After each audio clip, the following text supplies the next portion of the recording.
and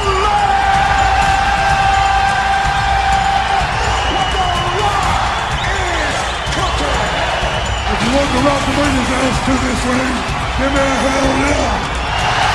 Oh, hell yeah. Back once again inside of a computer near you with SCI Wrestling. Yeah, SCI. I got it right. You Okay, got SCI it. Wrestling. I'm WB Ward. And I'm Chip Douglas. And we got another episode in cook for you. You know, you are a bad influence on me. You know that. Why is that? I've never drank beer before. Oh, bull crap. Well, come on.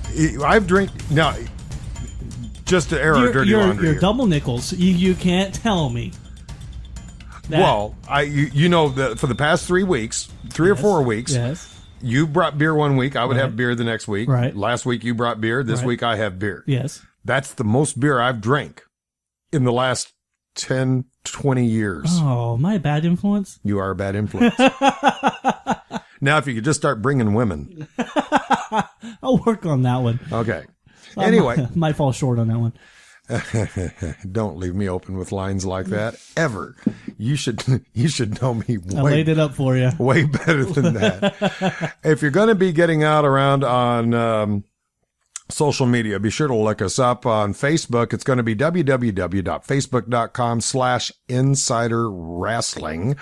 And Chip, what about the YouTubes? And YouTube the Twitter? page is SCI Wrestling, and the Twitter page is SCI_Wrestling. Go follow us. Thank you. Okay, yeah, but that would be awesome. It really is kind of awesome to have people following us on there. And Oh, absolutely. Now I monitor you pretty much monitor the Twitter. I monitor the Facebook, Right. and of course I upload to the YouTube.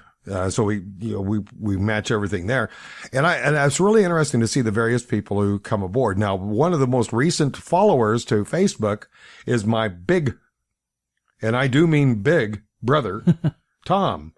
So if anybody excuse me, if you want to check out part of my familial relations, Tom Ward is now. Hi, Tom. He's probably listening to this.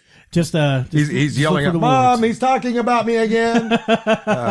So I can hear it now. Yeah, you can hear it now. Which, you come from a little bit historical family. I don't know about historical. As far as wrestling is concerned. Hysterical, maybe. Hysterical. I mean, you got the DiBiase's and the Hennings and the McMahons, and you got the Wards. The Wards. Well, you hear about us once a year. That's true. Yeah, because WWE every year has their Ward show. So I like to kind of think there's some connection there. I'm just waiting for the royalty checks to come in. Don't wait too long. Yeah, the Hall of Fame Wards. Exactly. That's us. Exactly. That's us. The Wyatts and the Wards. Now that would be an interesting combination. Very interesting. Me and my cane, Bray Wyatt and his rocking chair. Yep. My older brother and whatever the hell it is that holds him up. Gravity? Barely. Oh, I'm going to be in so much trouble. Anywho, It's been an interesting week in pro wrestling this week, and we're going to be going over some of the Raw recap. No Raw recap this week. Oh, no Raw recap? No, because Raw the reason recap? why is because we got Hell in a Cell coming up Sunday. That's right. We got some predictions. So we got some predictions to shoot out for everyone. We got some splaining to do. Absolutely. Got some splaining to do. That reminds me, I was watching a little earlier some of the videos on WWE, and I was looking at the section of the most awkward moments. And I saw the video where John Cena had the supposed backstage footage of the security cams of Vicky Guerrero making out with Big Show. That's right, yeah. And he was looking down the ring and go, Vicky, got some splaining to do. That was actually a pretty good little imitation of Ricky Ricardo he was doing. It really wasn't half bad. He always has that little flavor to him when it comes to his promos. I've always been impressed. And, that just leads me back to the one thing I've never understood, and that's how come people are starting to turn on him. He's got everything that the crowd could possibly want, and everybody goes, boo. That's why. Anyway. He's too goody two-shoe. Anyway, backtracking just a little bit on in our social media, it's about time for our tweet of the week, he says. Here we go. There we go. Yeah. Yes. Thank you, Michael. I heard this on another show. Did you? Yeah. But you heard it here first. Yeah, you heard it here first. I think they stole it from us. The tweet of the week, brought to you by SCI Wrestling, comes from Mr. Al Snow. Yeah, now, whenever I am kind of desperate for a tweet of the week, Al Snow is where I go because I can always find a good one. It's a good way to get ahead. It is. The tweet is, just sprayed a spider with Axe body spray. He'll probably survive, but at least he'll never reproduce. I think he has a second career in comedy. I'll be honest. Is this the real Al Snow? Yes, this is the real Al Snow. That's pretty cool. I know. He always has great tweets. That is pretty awesome. Okay, now, what's this about Batista getting dissed by a diva? Oh, man. So, do you remember Shelly Martinez? Shelly Martinez. She was the vampire lady when the fake ECW came around. Oh, that's right. Okay. And they had Mike Knox was his name as a Dracula. She was like the female, his valet. Okay. So she did an interview. Kind of a takeoff on the Brood, if I remember right. Right. Yeah, and that's what it was supposed to be. In fact, Gangrel was supposed to come back to team with him. I see. But she recently was on a radio show, VOC Nation. Okay. And someone asked her on Batista getting her fired from WWE, which I had no idea about. And so she's quoted as saying, Batista and I had an aggressive conversation backstage, and he said something that were unnecessary, uncalled for. And if it was outside of wrestling, I'm pretty sure it could have been a legal problem for Batista and WWE. Are we talking about an HR issue, I presume? I think so. Okay. But this is wrestling, and it's a man's business. So I fired back, and they fired me. I was just a vampire girl in the fake ECW, and he was Batista, and they wanted to accommodate him. Oh, okay. Wow. Personally, I would accommodate her any day. I would any day of the week. Gorgeous. Any lady that looks that good and goes as a vampiress, I'm not going to take that anymore. I could. But it really doesn't surprise me, to be honest. Yeah. That's the good old boy political system. I mean, with Batista, there was always those rumors that he was the one that broke up or tried to break up John Morrison and Melina. Apparently him and Melina kind of had like a fling. But Melina's had a fling with everybody. That's true, including Mick Foley. That girl's been in more motel rooms than a Gideon Bible. So, speaking of wrestling. Yes. Some really interesting news came out. Is this about the Jim Ross? Okay. Yeah. So, since we've had Chris Plank on our program and we were talking about Jim Ross, I've almost hated to bring this up, but I got to admit some of the stuff I've since found out about why he left has not been very good. I know. Not been very good at all. Jim Ross was spotted in a meeting in New York City with a famous wrestling personality. Personality or promoter or both? Both. You want to take a guess? Well, it can't be McMahon.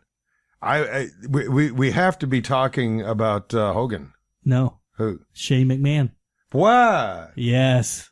There's even a Twitter picture. Wait a minute. Is Shane breaking off from WWE? Well, he's not. He's no longer affiliated with WWE. Right. And so he's not going to start competing against his dad, is he? Ooh, let the rumors fly. In a recent podcast on MLW podcast with Court Bauer, he was actually at that dinner, and he cannot talk about what the conversations were. Right. But he said, in wrestling, you can't say never. No. And so, I mean, it's an open window.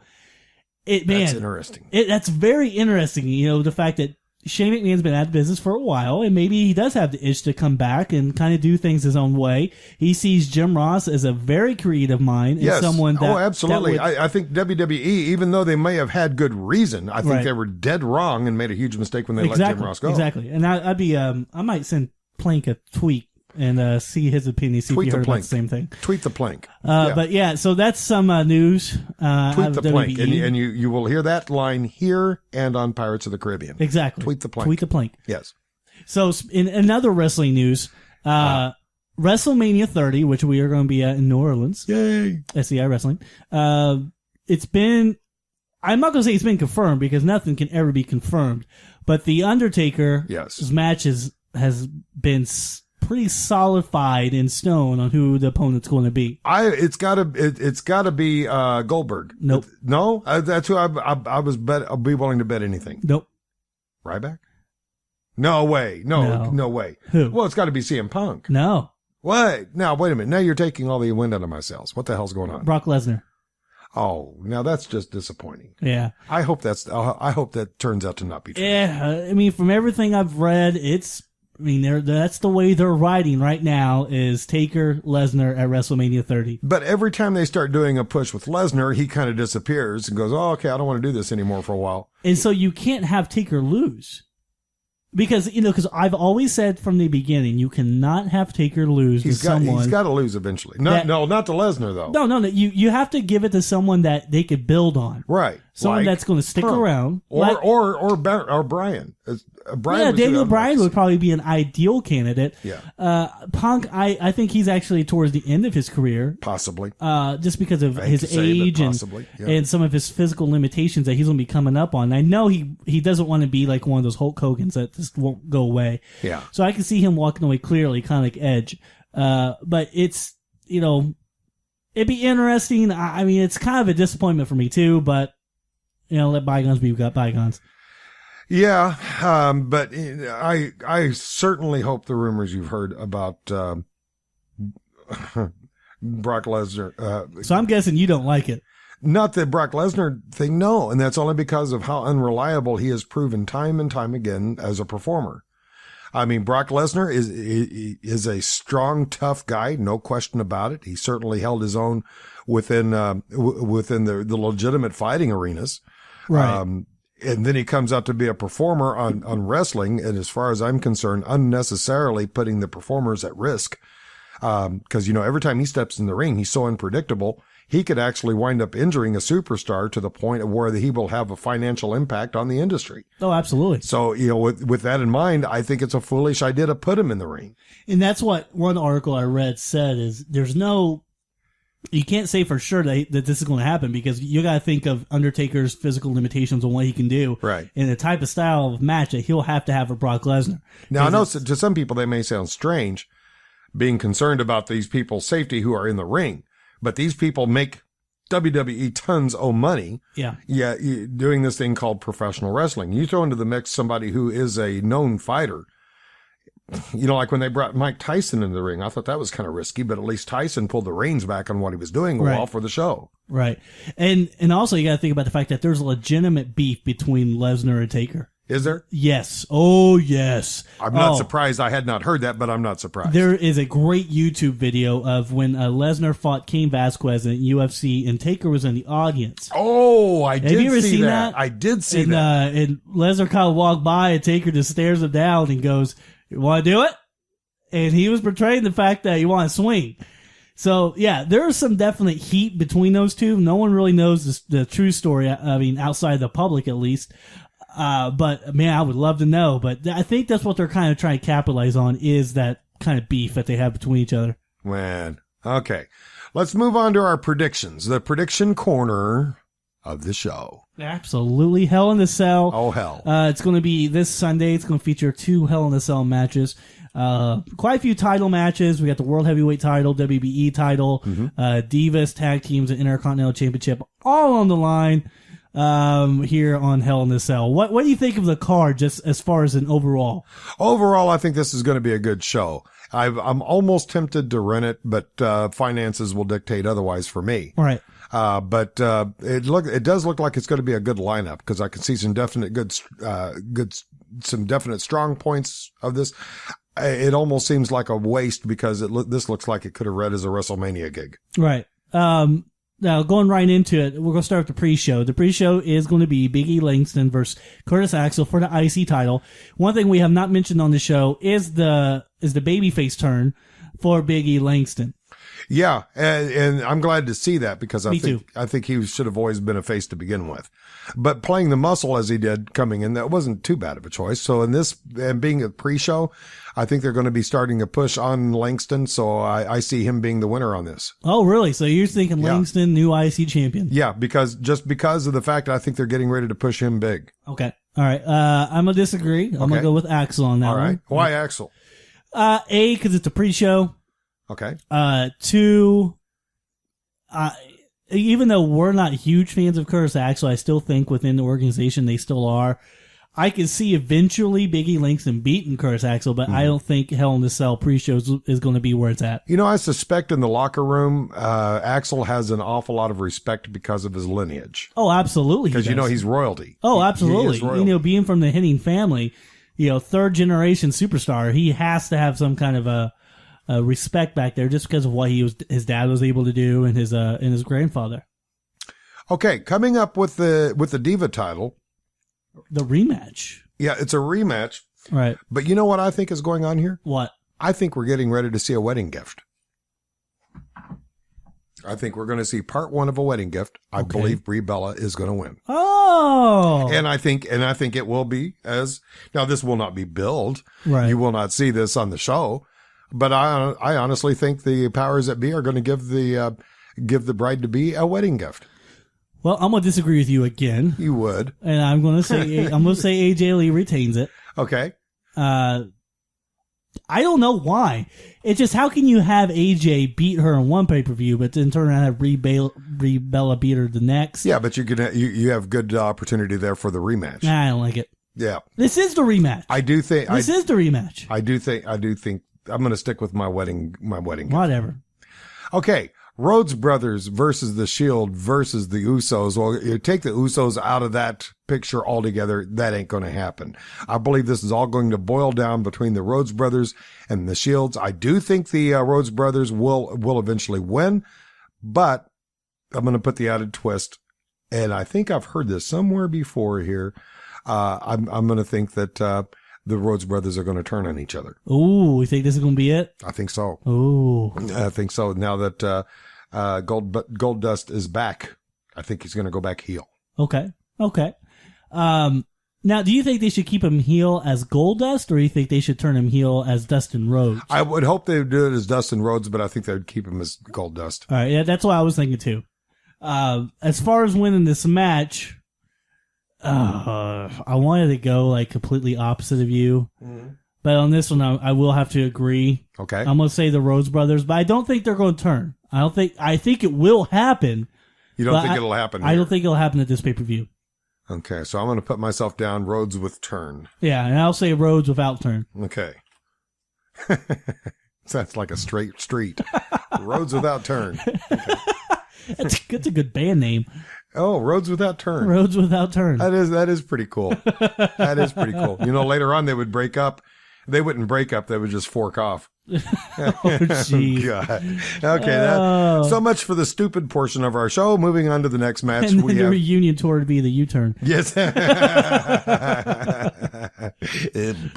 Okay. And that's why we decided to do this show, folks. We're going on the road now. Yeah. Okay. Yeah, let's look at this Heyman Ryback Punk thing. Did you see SmackDown? No. They did an interesting little thing where they brought out to CM Punk's music. Ryback and Heyman were in the ring, and they had this beautifully staged. They brought out a wrestler named CM Skunk. Oh, really? And it was a guy who was about Punk's size and shape, and he promptly went to the ring and took a beating between Ryback and Heyman. And I kind of think we actually did see a little bit of what's to come. So I'm going to look at Ryback and Heyman on this one. Ooh.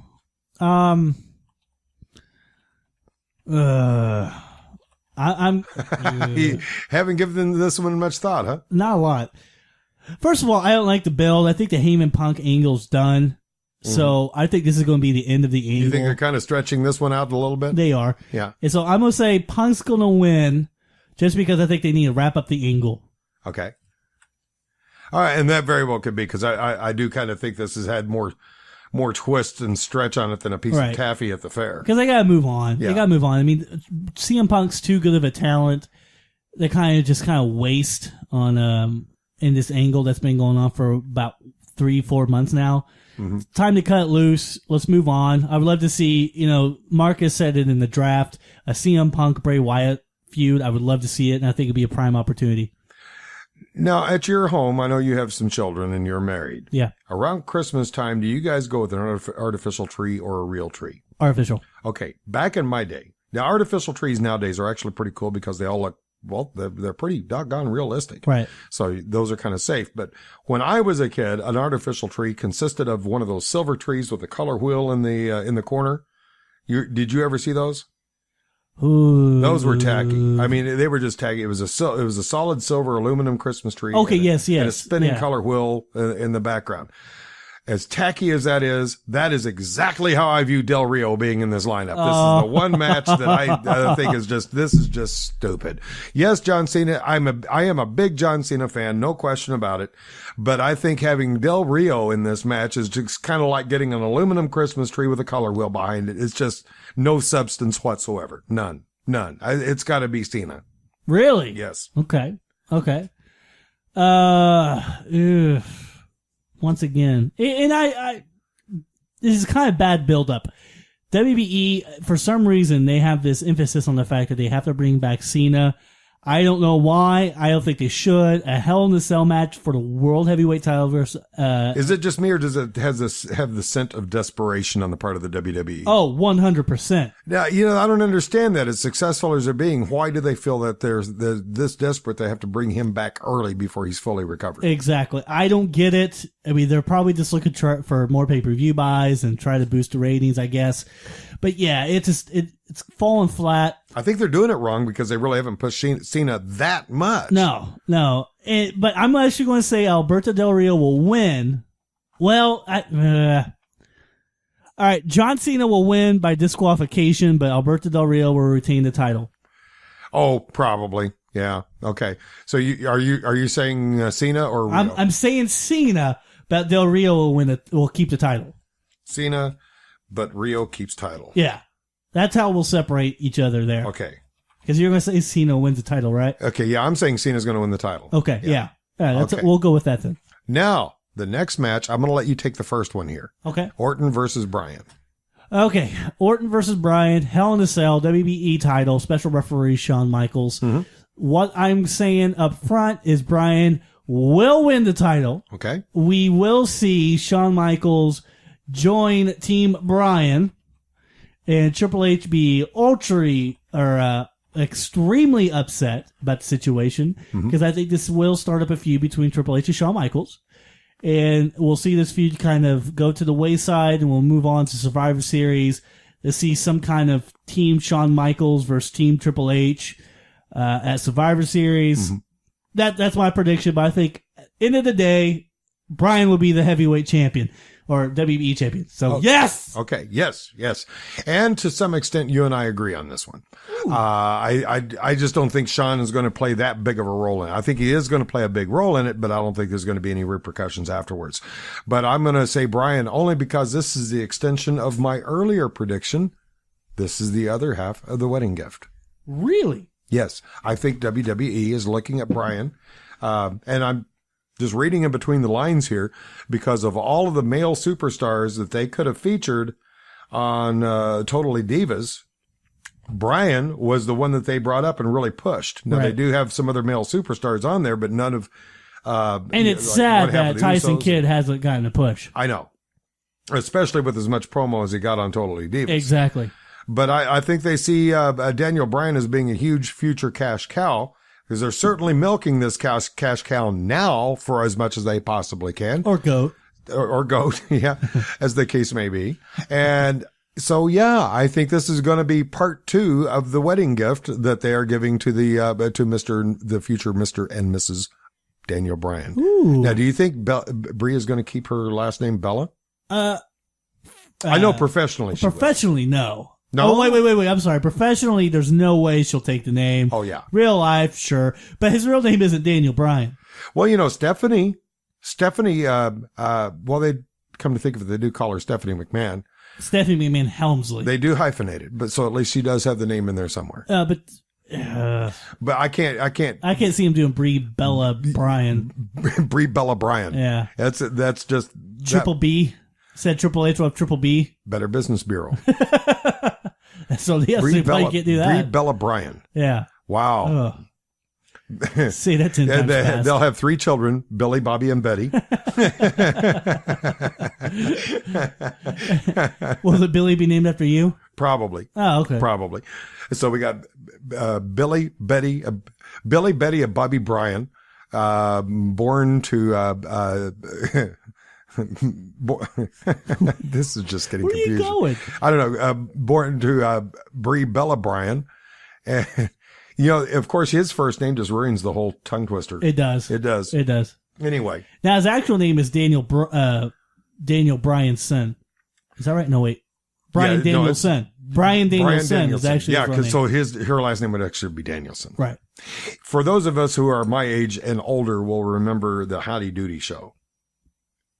Do you remember that? No way. Are you kidding? Oh, I thought you would. No. I've heard of it, but I've never seen it.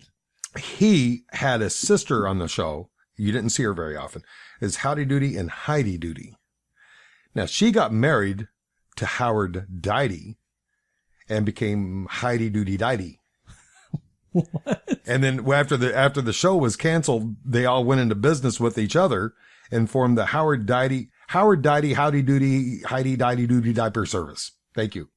I was up till 3 a.m. this morning thinking of that line. Are you serious? No. Oh. That's just... when I see your back in the studio, I can never tell if you're lying or you're serious. I know, and I have no idea where the hell that came from. Like last week during the draft, and like half of your picks are focused around the fact that they beat Goldberg. Yes. Which is genius. I had my theme rolling there. Yeah, which is genius, because I know you just pulled that out of your ass. Yes, I did. But but there again, there's an awful lot of room up there. Yeah.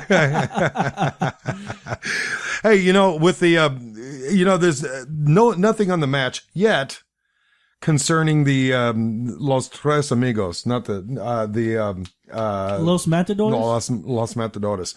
And I was kind of surprised because did you see the news release of their latest sponsorship they have with the WWE? Actually, they are going to be on the pay-per-view, but go ahead. They are. Okay. I just forgot to put it on there. I didn't see that. They're facing the Great Americans. Oh, that's right. They are. That's right. They are. Okay. It'll be interesting to see that, though, with this new sponsorship they have. Yeah. What are you talking about? Well, the whole idea behind professional wrestling is, of course, show business. And you always have to remember the last name in that. This is business. Right. And they make their money doing one of 3 things. They sell merchandise, they sell tickets, and they sell sponsorships, advertising revenue.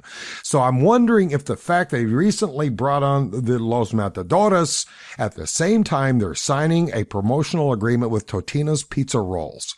I wonder if it's going to be them having a sponsorship with Totino's or if it's going to be the idiot from Italy. What? Santino Marella. Santino Marella. But my guess, I'll bet you anything, is going to be Los Matadores, because even though they're supposed to be from Spain, but they're really from Puerto Rico, even though they're supposed to be from Spain, I can see them making this geographic faux pas by putting them in the sponsorship of Totino's Pizza Rolls because it so closely matches the name of their little bull. Boy, you are in left field on that one, my friend. I am, aren't I? but I wonder if they're going to do the sponsorship or the spokesman, the spokesperson thing on this. Sure, why not? Because they're going to be trying to sell Totino's Pizza Rolls left and right now, and you're going to see these. You're going to see the brand. Mark my word. Probably starting the first Raw in October. Starting then, you're going to see Totino's Pizza Rolls logo right on the front of the announcer's table. Sure. I believe so. And by the way, this press release is dated October 1st, 2013. All right. So I honestly believe they're going to be making a ton of money off that. I love pizza rolls, so I'll take it. Yeah, Totino's going to be selling a ton of rolls. And I think they're going to get a good push on for the Los Matadores. Here we go. Okay, well, we got our predictions inked in stone, set in concrete. Yep. for all to see. They're chiseled. So tune in next week to hear how badly we humiliate Chip Douglas. Oh, man, I think you're going to say both of us. No, not me. My record is good. Well, because WBE Creative listens to the show and they strongly take my advice. So they have to do the opposite of me. I understand. I am the Oklahoma Reddit. Tune in next week where the only thing larger than this program is Chip's ego. That's for right. another episode next week of the one, the only